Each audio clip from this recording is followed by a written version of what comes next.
The human ship was small. That was the first thing everyone noticed when it arrived at the Galactic Council station.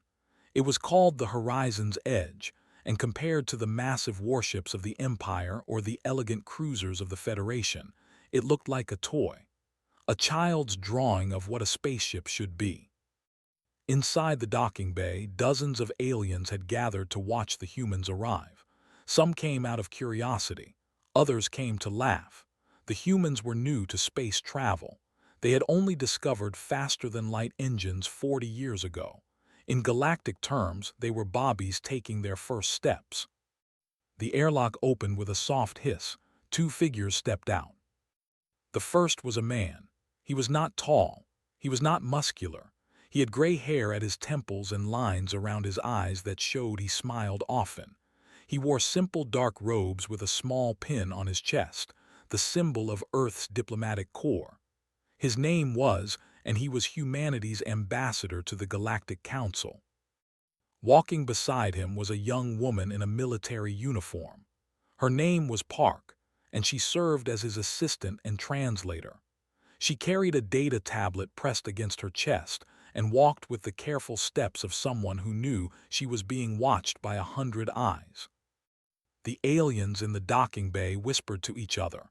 Some of them had never seen humans before. They had only heard stories. "So soft," one of them said. "Look at their skin, no scales, no armor, nothing."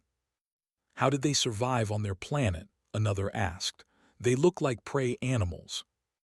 Heard these words. His translator device was very good, and it picked up even the quietest whispers, but his face showed nothing. He simply smiled and continued walking toward the main corridor. A guard blocked their path.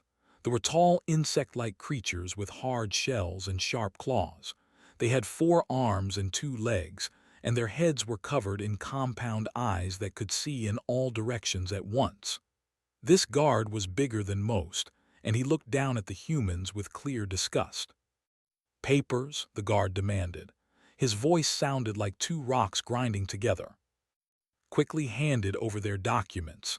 The guard looked at them for a long time. Too long. It was a small insult, a way of showing that the humans were not important enough to process quickly. Waited patiently. His hands were folded in front of him, and his expression remained calm and pleasant. Finally, the guard threw the papers back at. Some of them fell to the floor. "Go," the guard said. "The council chamber is at the end of the main corridor. Try not to get lost, little mammals." His jaw tightened. She wanted to say something. She wanted to remind this creature that Earth had sent them here in peace, that they deserved basic respect, but placed a gentle hand on her arm. "Thank you for your help," said to the guard. He bowed his head slightly, a gesture of respect that humans used on Earth. The guard made a sound that might have been a laugh. Several other aliens nearby joined in.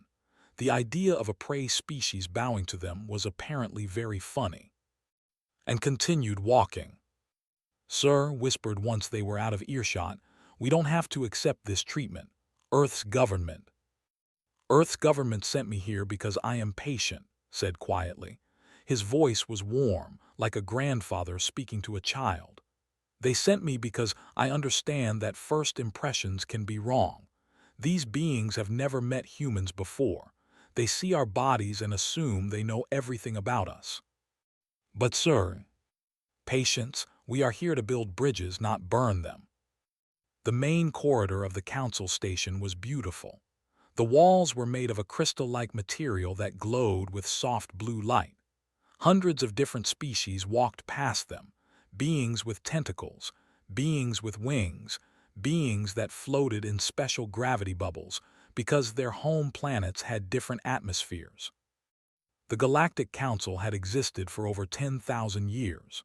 It governed trade routes, resolved conflicts, and set the rules that all species followed. Being accepted by the Council meant protection, resources, and respect. Being rejected meant isolation and often extinction. Humanity needed this alliance. Earth was a small planet on the edge of known space. Without the Council's protection, Any larger empire could simply take what they wanted from the humans. That was why he was here. That was why he smiled when others laughed at him. That was why he bowed when others spat at his feet. But there was something else in his eyes, something that had noticed over the 3 years she had worked with him. Sometimes, in quiet moments, when he thought no one was watching, a shadow would pass over his face. His kind eyes would grow distant, and he would stare at nothing for long minutes at a time. She had asked him about it once. He had simply smiled and changed the subject. They reached the council chamber. It was a massive circular room with seats arranged in rising tiers, like an ancient Roman arena. Representatives from over 200 species sat in those seats, and every one of them turned to look as the humans entered. At the center of the room was a raised platform where speakers could address the council.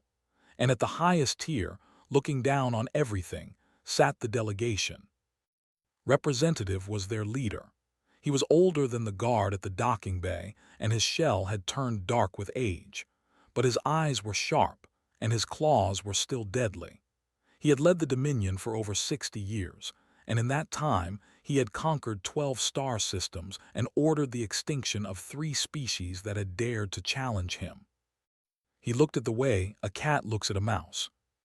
"So," said, his voice echoing through the chamber, "the humans have finally arrived. I was beginning to think they had gotten lost between the stars." Laughter filled the room. Not all species joined in, but enough did to make the message clear. The humans were not welcome here. Walked to the central platform. He moved slowly, carefully, like a man who had all the time in the world. When he reached the center, he bowed to the council.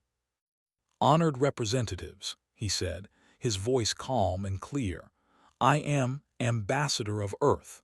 I come before you today to present humanity's petition for membership in the Galactic Council." "Membership?" interrupted. "You want to sit among us as equals, you whose species cannot even grow proper claws." More laughter. Waited for the sound to fade, then he smiled. "We do not seek to be equals," he said. "We seek only to be partners, to share what we have and to learn from what you offer. Humanity has much to give, crops that can grow in any soil, medicine that can cure diseases your species have never encountered, art and music that." Art stood up, his 4 arms spreading wide in a gesture of disbelief. "Music? You come before the Galactic Council offering songs and paintings. Are you joking, little human? We are warriors. We are conquerors. We do not need your primitive entertainment." Gripped her data tablet so hard her knuckles turned white. Beside her, she could see other humans from their delegation clenching their fists. But simply nodded. "Then let us discuss other things," he said. "Trade routes, resource sharing, whatever the council wishes to hear." Sat back down. His compound eyes studied the human ambassador for a long moment. "Very well," he said. "Speak, little mammal, we will listen for now." And began to speak. His words were careful and well chosen. He talked about Earth's position in the galaxy, about humanity's desire for peace, about the benefits of cooperation. But as he spoke, noticed something strange. The shadow on the floor seemed slightly wrong. It was too dark, too sharp, and once, just for a second, she could have sworn she saw it move independently of his body. She blinked, and it was normal again. She told herself she had imagined it. She was wrong. The session went badly from the very beginning. Stood at the central platform for 3 hours. He presented data about Earth's agricultural advances. He showed images of human cities, of human families, of human achievements. He spoke about peace and partnership and mutual respect. And the council laughed at him. Every time he made a point, someone interrupted with a joke. Every time he showed data, someone questioned if humans were smart enough to collect accurate information. Every time he spoke about peace, someone reminded him that peace was for the weak. They were the worst. Sat in his high seat and made comments throughout the entire presentation. His followers laughed at everything he said, and their laughter encouraged others to join in. "Look at this image," said when showed a picture of a human farm. "They grow their food in the dirt, like animals. My people synthesize our nutrition from pure energy. We stopped digging in the ground 10,000 years ago."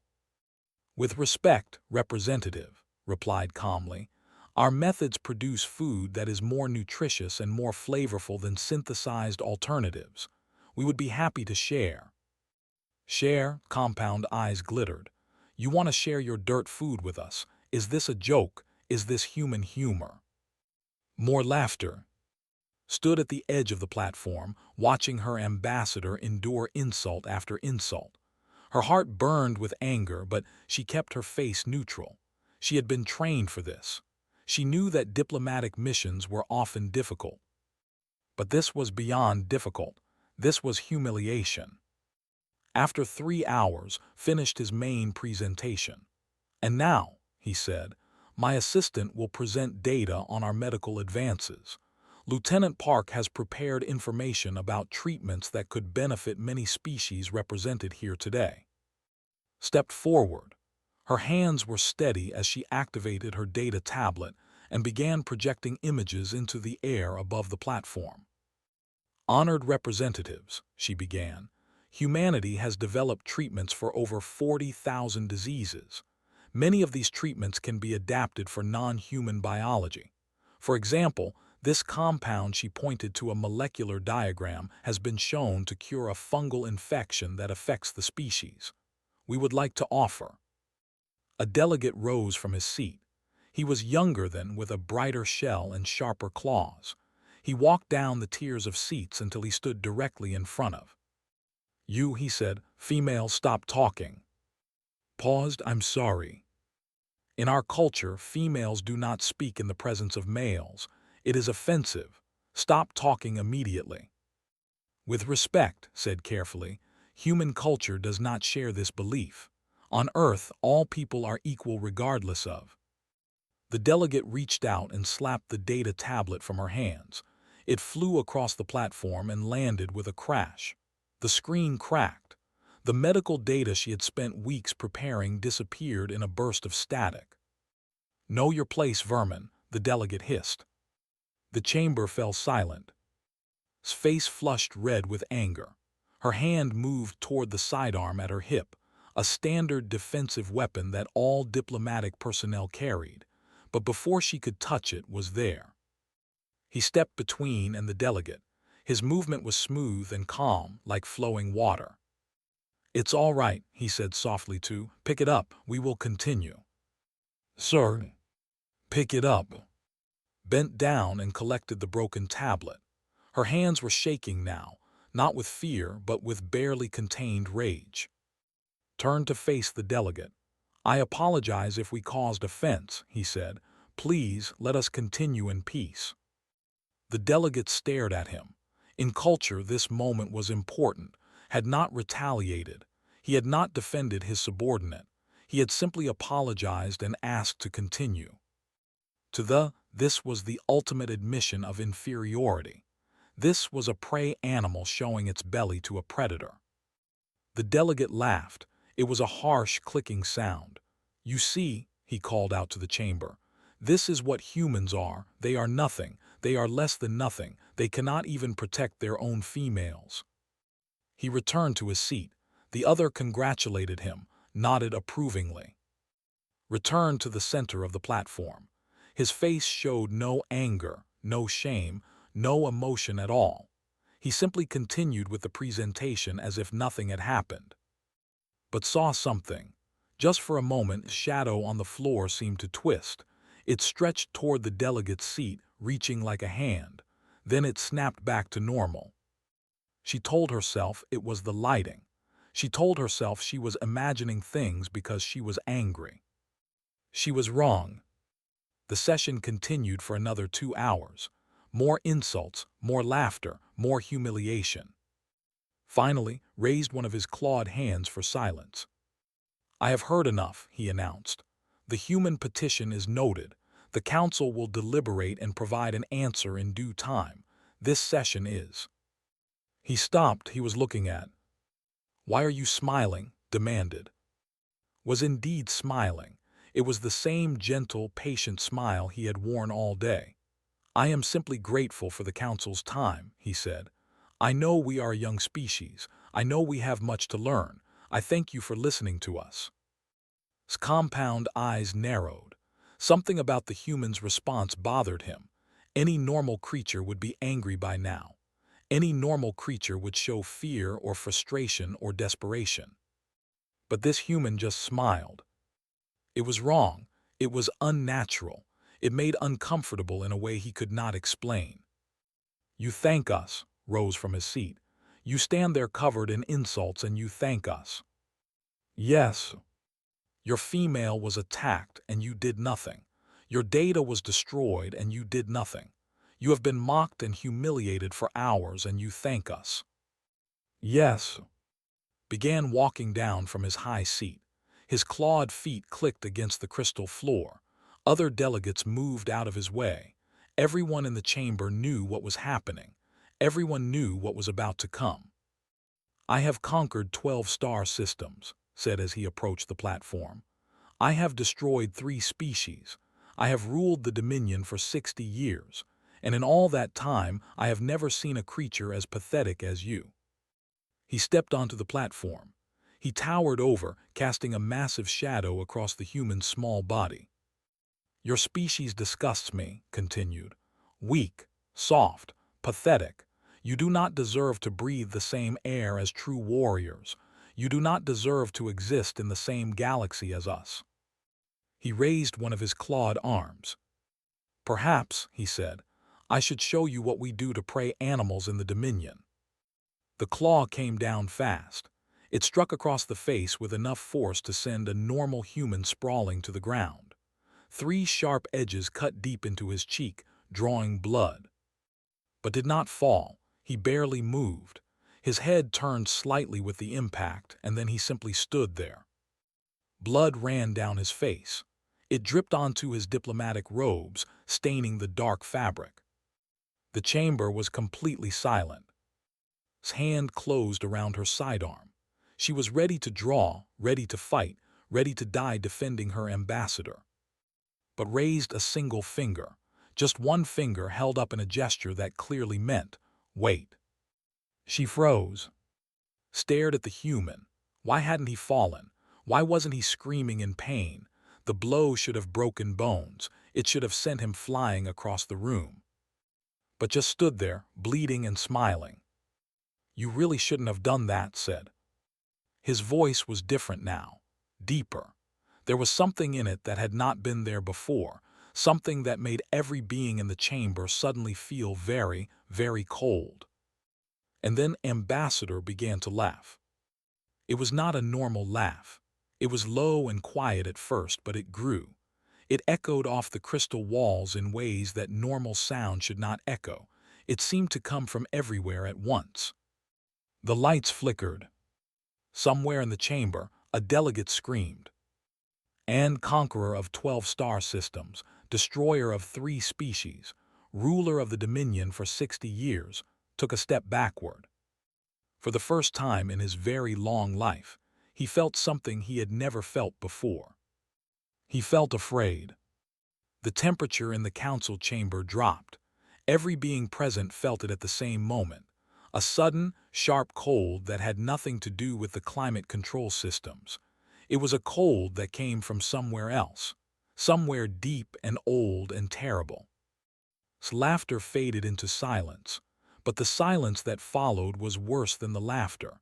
It pressed against the ears like deep water. It made the heart beat faster and the breath come short. The blood on his face was still flowing from the 3 cuts claws had made. But as everyone watched, something strange began to happen.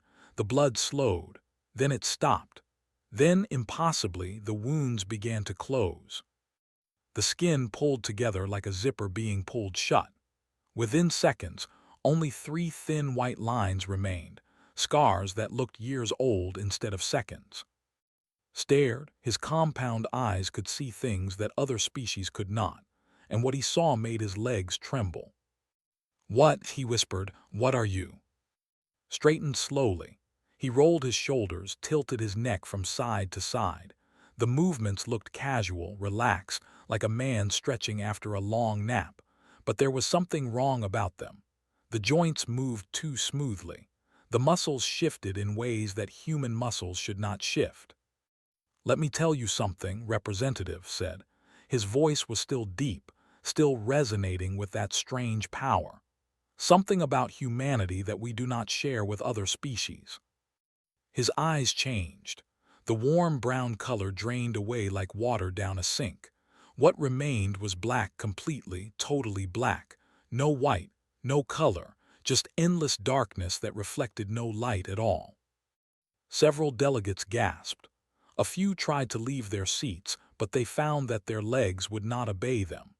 Their bodies had recognized danger before their minds could process what they were seeing, and their instincts told them that movement might attract attention. "When humans first evolved on Earth," continued, "we were not the strongest creatures. We were not the fastest. We had no claws, no armor, no venom, no wings. By every measure that other species use to judge survival potential, we should have gone extinct." He took a step forward, took a step back. "But we survived. Do you know how?" The shadows in the chamber began to move. At first it was subtle, a flicker at the edge of vision, a darkening in the corners of the room. But then it became obvious. The shadows were gathering around like a cloak. They swirled at his feet like smoke.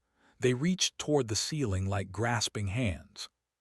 "We survived because we were persistent," said. "Our ancestors would choose a target, an animal, a rival, an enemy, and they would follow. Not for minutes, not for hours, for days, weeks, months if necessary." He smiled, and his teeth seemed sharper than before.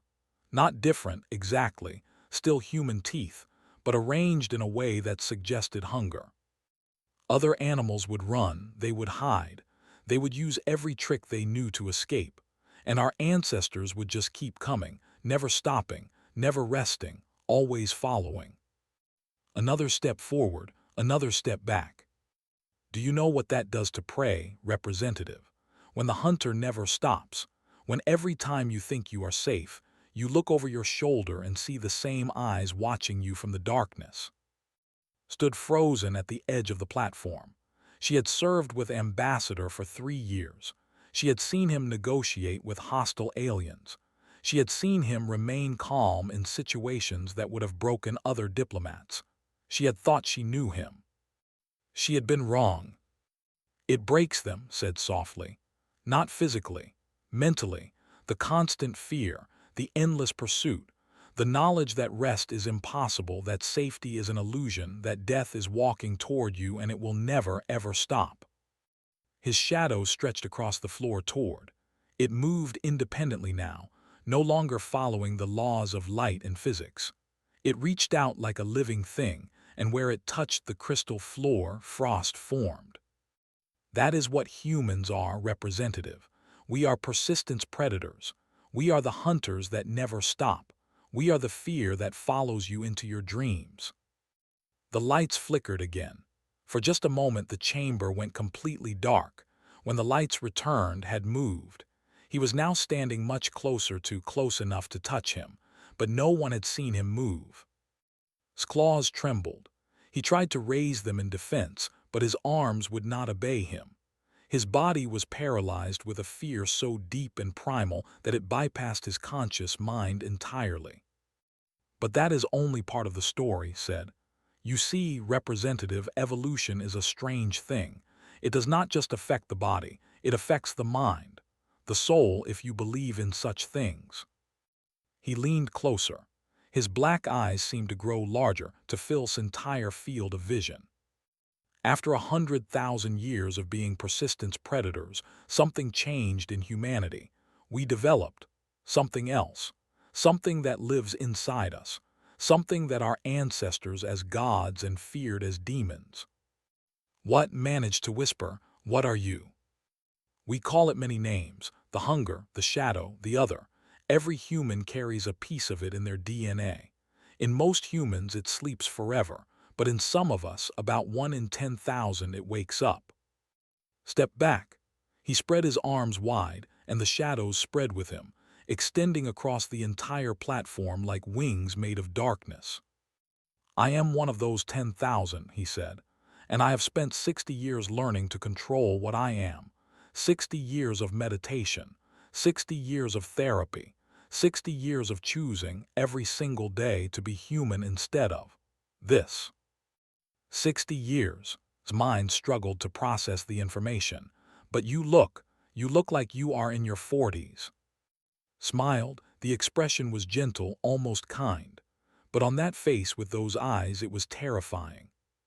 "We age slowly, very slowly. I was born in the year 1987 by Earth's calendar. I am 97 years old." He lowered his arms. The shadows drew back slightly, becoming less aggressive, but they did not disappear. They continued to swirl around him like loyal pets. "Humanity sent me here," continued, "because I volunteered, because I have the patience your species lacks, because I remember what we were before we learned to hide." He looked around the chamber. Every delegate was watching him now. Some were hiding under their seats. Some were pressed against the walls, trying to get as far away as possible. Some had simply fainted. "You see soft skin and assume weakness. You see kindness and assume submission. You see peace and assume cowardice." His voice dropped to a whisper, but somehow everyone in the chamber heard it perfectly. "That is the mistake every predator in our evolutionary history made. Once." Found her voice. "Sir," she said, should I call the ship?" Turned to look at her. His black eyes met her normal brown ones. For a moment, she saw something ancient in those depths, something that had watched ice ages come and go, that had seen continents shift and species rise and fall. Then he blinked, and some of the darkness receded. "No, Lieutenant," he said. "We are not done here. The Council has not yet given us their answer." He turned back to, "And I believe the representative was just about to reconsider his position. Weren't you?" Opened his mouth to speak, but no words came out. His body was shaking uncontrollably. His mind was filled with images he could not explain, visions of endless pursuit, of darkness that never stopped hunting, of hunger that could never be satisfied. And somewhere deep in his memory, something stirred. A genetic memory passed down through millions of years of evolution, a memory that his species had almost forgotten. The memory of what it felt like to be prey. The shadows around began to rise. They lifted from the floor like smoke, coiling around his body in spirals that physics. They twisted and turned, wrapping around his arms, his legs, his chest. Where they touched him, his body began to change. It did not happen all at once. It happened slowly, like watching a flower bloom in reverse, except this was no flower. This was something else entirely. Something that had been hidden inside human flesh for 100,000 years, waiting for the right moment to emerge. His arms stretched. The bones inside made sounds, wet, popping sounds that echoed through the silent chamber. His fingers elongated, the joints multiplying until his hands looked less like hands and more like the branches of dead trees reaching toward the sky. His spine curved and then straightened, adding inches to his height. Then more inches. Then more. He grew taller and taller until he stood at nearly 8 feet, towering over his massive form. But his face was the worst. It remained human. That was what made it so terrible. The basic features were still there, the nose, the mouth, the eyes. They were still recognizably the features of the gentle diplomat who had smiled through hours of insults. But they were wrong now. Wrong in ways that the conscious mind could not identify, but the primitive brain understood immediately. His smile stretched too wide, reaching past the normal boundaries of human expression. His eyes, still completely black, seemed to grow larger, taking up more of his face than eyes should. His skin pulled tight across new angles in his skull, angles that had not been there before. He looked like a human drawn by something that had never actually seen one, like a memory of humanity filtered through a nightmare. Several delegates screamed. Others finally managed to move their frozen legs and began running for the exits. A guard near the door raised his plasma rifle and fired at the creature that had once been Ambassador. The plasma bolt flew true. It struck directly in the chest. And nothing happened. The energy simply disappeared. It was absorbed into the shadows that surrounded him like water being absorbed into dry sand. There was no impact, no explosion, no damage. The shadows just drank it in and grew slightly darker. The guard dropped his rifle. His legs gave out and he collapsed to the floor. "Humanity calls this form the hunger," said a voice from behind. It was. She had not moved from her position at the edge of the platform. She had not run. She had not screamed. She simply stood there, calm and professional, as if she were presenting data at a regular diplomatic meeting. "It is genetic," she continued. "A recessive trait that appears in approximately 1 in 10,000 humans. Those who carry the active gene can transform into what you see before you. They become something more." Tried to speak. His mouth opened and closed, but only a thin whining sound came out. Consulted her cracked data tablet. Ambassador was identified as a carrier at age 37 after an incident during a mountain climbing expedition. He was trapped in a cave-in for 3 weeks with no food or water. When rescue teams finally reached him, he had survived by alternative means. She looked up from the tablet, her expression neutral. The ambassador has spent the 60 years since then learning to control his condition. He has thousands of hours of psychological therapy. He has mastered 17 different forms of meditation. He has studied philosophy, ethics, and conflict resolution on 4 different continents. Turned his transformed body toward the chamber. His movements were strange, too smooth, too fluid. It was like watching something underwater or a video being played at the wrong speed. "I chose this," he said. His voice echoed from multiple points in the room simultaneously, as if there were several of him speaking at once. "I chose to become a diplomat. I chose to learn patience. I chose to hide what I am so that I could serve humanity in peace." The shadows around him began to show images. They projected onto the walls, onto the ceiling, onto the floor, everywhere at once. The images were scenes from Earth's history. A group of early humans chasing an antelope across a savanna, running and running for hours, days, until the animal simply collapsed from exhaustion. A tribe of hunters following a mammoth through a blizzard, their bodies wrapped in furs, their faces set with determination. The mammoth died 3 days later, having never stopped running. A single human standing at the entrance of a cave, holding nothing but a sharpened stick, facing a cave bear that weighed 10 times his weight. The human smiled, and the bear hesitated. "We are persistence predators," said. "We evolved to follow, to chase, to never stop. But evolution does not stand still. Over thousands of generations, the chase became something else, something that lived inside us, something that waited." The images changed. A medieval battlefield. Soldiers fought and died in the mud. But in the shadows at the edge of the field, something watched. Something with too many angles and a smile that stretched too wide. A city during a plague, bodies piled in the streets, and in the darkness of empty houses, shapes moved, shapes that should not exist. A modern laboratory. Scientists in white coats studied DNA sequences on computer screens, and in the corner of the room, a shadow that did not match any of the people present. "We learned to hide," said. "We learned to control. We learned to build civilizations instead of empires of bone, but we never forgot what we were. We never lost what lives inside us." He turned back to. The representative had fallen to his knees. His entire body was shaking uncontrollably. His compound eyes were fixed on his transformed face, unable to look away. "You asked what I am," said softly. "I am human.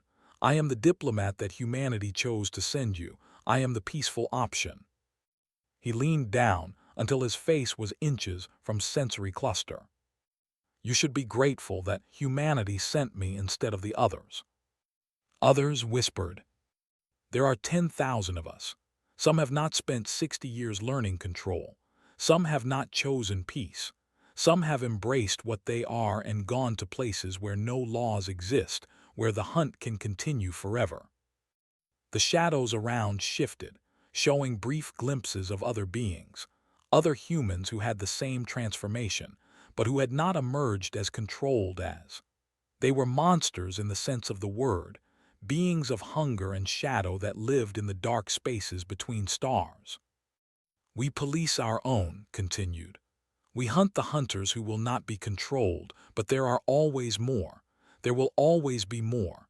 And if humanity is threatened, if our people are attacked, if our planet is endangered, then the hunt begins again. Not just from me, from all of us. He straightened, rising back to his full 8-foot height. The galaxy has never faced a persistent predator species before. Your empires are built on speed and strength, on armor and weapons. But we do not fight like that. We do not need to. His smile stretched even wider. We just follow, and follow, and follow, until there is nothing left to follow. Stepped forward, still calm, still professional. The ambassador's proposal remains on the table, she said. Trade routes, resource sharing, cultural exchange. Humanity wishes to be your partner, not your enemy. She looked around the chamber at the terrified delegates. But I suggest you consider your answer carefully. The council chamber had become a place of terror. Delegates who had spent centuries building reputations as fierce warriors now cowered behind their seats. Species that had conquered entire sectors of the galaxy pressed themselves against walls, trying to make themselves as small as possible. They who had been the most aggressive, the most insulting, the most confident in their superiority, were completely paralyzed with fear. Moved through the chamber, his transformed body flickered as he walked, not moving normally from point A to point B, but disappearing and reappearing, as if space itself bent to accommodate him. One moment he was on the platform. The next, he was standing in front of a group of trembling delegates. The moment after that, he was at the top of the chamber, looking down on everyone. I want you to understand something, he said. His multiple echo voice filled every corner of the room. Humanity has achieved faster-than-light travel for only 40 years. In that time, we have explored 7 star systems. We have established 3 colonies. We have made peaceful contact with 22 species. He paused, letting the information settle. We could have done more. We could have taken more. We could have spread across this galaxy like a plague, consuming everything in our path. Do you know why we didn't? No one answered. No one could answer. Because we chose not to. Because humanity spent 10,000 years learning that conquest is not the same as civilization. Because we looked at ourselves, at the hunger that lives inside us, and we decided that we wanted to be more than predators. He flickered again, appearing directly in front of. The representative flinched so hard that several of his leg joints popped. You called us weak, said. You called us soft, you called us prey, but you do not understand what you were looking at. You saw our kindness and assumed it was weakness. You saw our patience and assumed it was cowardice. You saw our diplomacy and assumed it was desperation. He reached out with one of his elongated hands, those terrible branch-like fingers, and gently lifted its chin so that there was forced to look directly into his black, endless eyes. Our kindness is a choice. Every smile, every peaceful word, every act of mercy, these are decisions we make every single moment of every single day. We choose to be gentle because we know what we are capable of if we stop choosing. Images flashed through the shadows again. Earth's history laid bare for all to see. Wars that had killed millions. Weapons that could destroy cities in the blink of an eye. The slow, patient destruction of species after species that had dared to threaten human survival. We nearly destroyed ourselves, said. Multiple times. We built weapons that could have ended all life on our planet. We fought wars so brutal that entire generations were lost. We committed atrocities so terrible that even now, centuries later, we struggle to understand how we could have done such things. He released chin and stepped back. But we survived. We always survive. And eventually, we looked at ourselves in the mirror and decided that we wanted to change. Not because we had to, not because someone forced us, but because we chose to be better than our instincts. He turned to address the entire chamber. That is what you face when you face humanity. Not a weak species, not a prey species, but a predator species that has chosen peace. A hunter species that has decided to stop hunting. A monster species that has learned to hide its monsters away. A delegate near the back of the chamber. A small, bird-like creature from a species called the found enough courage to speak. Why, it asked, why are you showing us this? Why reveal what you are? Turned toward the voice. His impossible face somehow softened. Because struck me. Because his delegate attacked my assistant. Because this council decided to humiliate humanity instead of treating us as equals. He gestured around the chamber. There are two ways this could have gone. Humanity could have accepted the humiliation, signed whatever treaty you offered, and waited. Waited for years, decades, centuries if necessary, until we understood your weaknesses, your vulnerabilities, your fears. And then, one day, without warning, we would have begun hunting. The shadows around him grew darker. That is what our instincts told us to do. That is what the hunger wanted, patient, persistent, never stopping until every species that had insulted us was gone. Then the shadows receded slightly. But we chose a different path. We chose to show you what we are now, openly, honestly. We chose to give you the chance to treat us as equals. We chose to be kind, even after you were cruel. He looked at. That is the choice I make every day, representative. I wake up in the morning and I feel the hunger inside me asking to be fed. And I say no. I meditate. I breathe. I remind myself that I am human and humans can be more than predators. He smiled, and somehow the expression was gentle again, despite the nightmare that his face had become. But you should know that not all of us make that choice. Some humans embrace what they are. Some let the hunger take control. And when that happens, when a human truly lets go of their humanity and becomes something else. He did not finish the sentence. He did not need to. The images in the shadows showed it all, glimpses of beings that had once been human but had become something far worse. Creatures of pure hunger and shadow, stalking through asteroid fields and abandoned space stations, hunting without end. We police our own, repeated. We hunt the hunters, but we cannot catch them all. And sometimes when we do catch them, they are very, very hard to stop. He stepped back toward the central platform. As he moved, his body began to change again. The elongated limbs shortened. The extra joints folded away. The shadowings retracted. Slowly, gradually, he folded back into the form of a normal human. Within 30 seconds, he was simply again, slender, graying at the temples, with kind eyes and a gentle smile. Only the 3 white scars on his cheek remained as evidence of what had happened. He straightened his diplomatic robes, which had somehow remained undamaged throughout the transformation. He smoothed his hair. He took a deep breath and let it out slowly. Humanity's petition stands, he said, his voice now normal again. We seek partnership, trade, cultural exchange. We want to share our crops, our medicine, our art, our technology. We want to learn from you and teach you in return. He looked at who was still on his knees, still trembling. We do not want war. We have had enough war to last us 10,000 lifetimes, but you should understand something clearly. He spoke the next words very slowly, making sure everyone in the chamber heard them. Every human you will ever meet is making a choice. Every handshake is a decision. Every smile is an act of will. Every moment of kindness is a victory over what lives inside us. He extended his hand toward. I choose peace, representative. I choose partnership.